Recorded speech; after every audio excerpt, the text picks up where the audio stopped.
Hi hello everyone, আমি সঙ্গীতা। তোমরা দেখছো চটপটি শোনায়। শিবরাত্রি চলে গেছে অনেক দিন, কিন্তু তোমাদের সাথে ভিডিওটা শেয়ার করা হয়নি। শিবরাত্রির দিন দুজন মিলে সারা রাত জেগে মহাদেবের মাথায় 4 প্রহরে 4 বার জল দিয়েছিলাম। তার পরের দিন ছিল গুরুদেবের বাড়িতে প্রোগ্রাম, আর সেই মতো আমরা চলে গেছিলাম প্রোগ্রামে। আর এখানটায় বিশ্বনাথ দা এসেছিলো, অবশ্যই সবাই তোমরা কম বেশি চেনো। আর পাশে যিনি বসে আছেন ওটা হলো ওনার স্ত্রী। তো দুজনেই এসেছিলো, দুজনের ব্যবহার খুবই ভালো, কথা বলে খুব ভালো লেগেছিলো।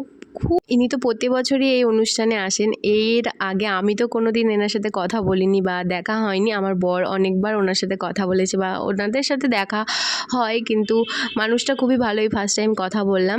আর কোনো মানুষকে উনি তুচ্ছ তাচ্ছিল্য ভাবে না, সবাইকে খুবই আপন ভাবে। আর দেখো কতটা মানুষকে ভালোবাসে। সত্যি বলতে পার্সোনালি আমার খুবই ভালো লেগেছিল। আর এখানে আরও একজন এসেছিলেন, রাহুল। ইনি হচ্ছে কি সোহাগে আদরের সিরিয়ালটা করে। আর এখানে আমার বর একটু হেল্প করছিল সবাইকে। দেখো এই ফুলের বুকেগুলো খুব সুন্দর না?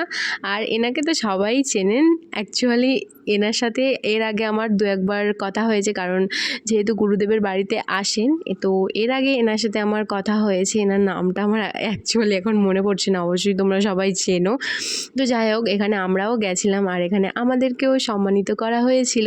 তারপরে এবার খাওয়া দাওয়ার পালা। তো খাওয়া দাওয়ার ভিডিওটা শেয়ার করলাম না, তো আজকের মতো টাটা সবাইকে।